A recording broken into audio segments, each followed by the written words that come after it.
everyone, I am Princess IRD Alaan from SW104 D1 class, and I am assigned to discuss the psychoanalytic theory pioneered by Sigmund Freud. We are familiar with his name since he is famous in the field of psychology, but before we go through our discussion, let's have some brief overview about Sigmund Freud. Sigmund Freud is known to be the father of psychoanalysis. When we say psychoanalysis, it is not just a theory of personality, it is also a theory of therapy. It believes in the power of unconscious in determining our day-to-day behavior, and Freud explained that our day-to-day behavior has a lot to do with our unconscious. Hence, the big part of our personality is unknown to us, because it is not conscious, but rather it is deep down within unconscious. Sigmund Freud was the first one who proposed the theory of personality and the psychotherapy that became the framework and basis for the study of personality and other psychodynamic perspectives. For us to understand Freud's psychoanalytic theory, we should know the three levels of mental life. These are the conscious, preconscious, and our unconscious. Conscious are mental elements in awareness at any given point in time. It is directly available. Preconscious are the elements that are not conscious but can become conscious either readily or with some difficulty. The last but not the least is our unconscious. It contains all the drives, urges, or instincts that are beyond our awareness, but that nevertheless motivate most of our words, feelings, and actions. Examples are our dreams and the slips of the tongue. But Freud's theory remains in the unconscious. We will explore the idea that in order to develop the root of our personality, we have to dig deeper to what we experience on the surface. Freud also conceptualized what were known to be the three parts of personality, which for him were driven by the unconscious energy. These are the id, superego, and the ego. Id, which operates with the idea of pleasure principle, the idea that all your needs should be met immediately. It is present in our early childhood stage, which is partially unconscious. The superego, this part of psyche, wants to control the id.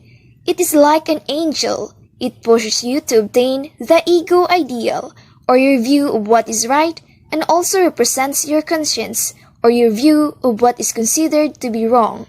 It tries to keep the id from causing a serious damage. Next is our ego, which lies between the middle of the id and superego. It is the constant struggle to balance these two entities and tries to make pleasurable decisions. It operates the reality principle, the idea that the desires of the id must be satisfied in a method that is both socially appropriate and realistic. To easily get the point, here is an interaction between the id, ego, and the superego. The id complains, "I want to do that now." But the superego replies, "It's not time to do that." Then the ego interferes and suggests, "Maybe we can compromise."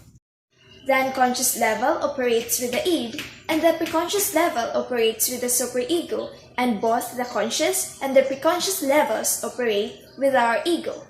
But when the ego is unable to deal with the demand of the id and the moral standards of the superego, an unpleasant state of society arises, which is called as the anxiety. So this anxiety acts as a signal to the ego that things aren't going the way they should. So as a result, the ego deploys a defense mechanisms to help reduce the feeling of anxiety. Note that these defense mechanisms operates unconsciously, so we are unaware of them. So now, let's summarize some of the defense mechanisms that the ego may employ to alleviate anxiety. Repression. It is an unconscious type of forgetting of the existence of something that brings us discomfort or pain. Let's say that you got failing grades, but then you deny it from your parents or loved ones. It is the most fundamental and frequently used defense mechanism. Denial. which is related to repression and involves denying the existence of some external threat or traumatic event that has occurred. Let's say that you confess to your crush, but then your friends found out and ask if it's true, yet you deny it. Or else, your classmates ask if you also got lower scores, but afraid to admit it. Reaction formation. It involves expressing an id impulse that is opposite to the one that is truly driving the person. Example is, when someone asks you to eat but you decline and said, "You're not hungry," even you were. It is when you try to pretend or when you try to impose something but is the opposite of your actual feeling. Projection. It involves attributing a disturbing impulses to someone else. It is when you try to express something toward another person of what you actually feels. Regression. It involves retreating to an earlier, less frustrating period of life and displaying the usually childish behavior or characteristic of that more secure time. Rationalization.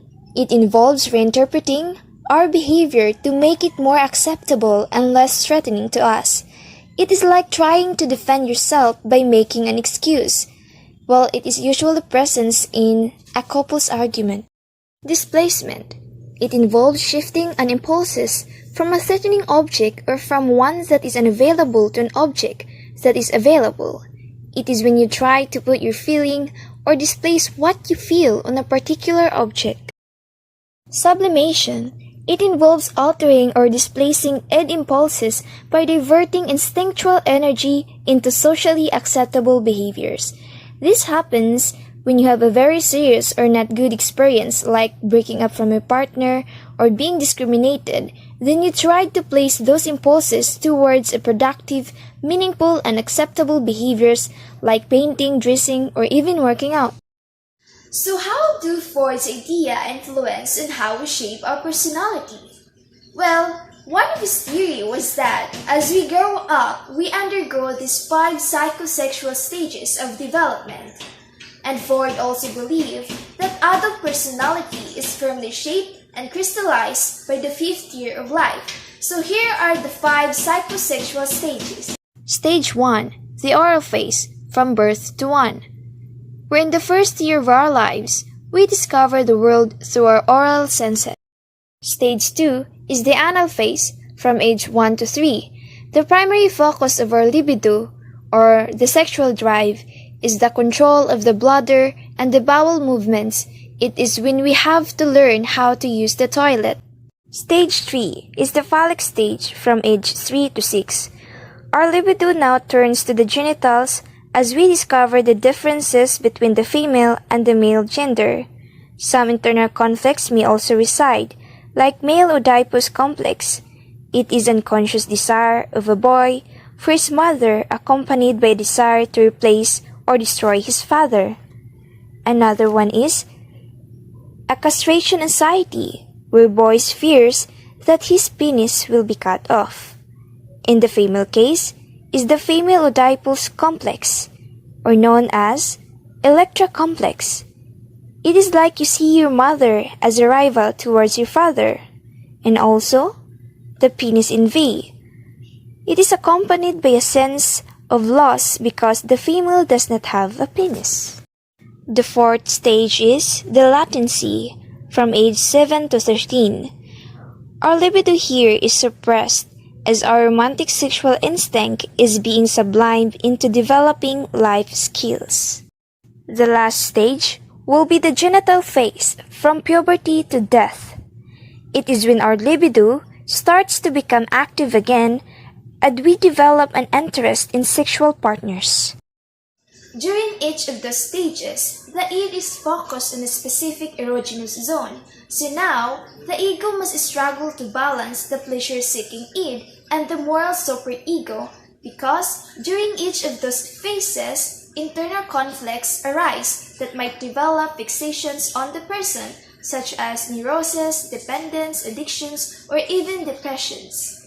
I guess that you are already familiar with those 5 psychosexual stages, especially those internal conflicts, since we encountered it during our psychology course. So if not, Do some self-review. We have these methods of assessment for psychosexual stages.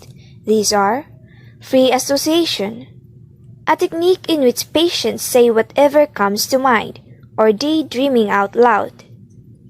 The second one is the catharsis. It is the expression of emotions that is expected to lead to the reduction of disturbing symptoms. And dream analysis, a technique involving the interpretation of the dreams to uncover unconscious conflicts. Psychoanalytic therapy also grew out from Freud's theory. This approach involves the therapist questioning their patient about their child memories or possible event from the past that might have led to a struggle between the id and the subject. To fully understand Freud's theory, we should acknowledge that we have a subconscious. He implied that we store memories of early childhood and other experiences without even realizing it.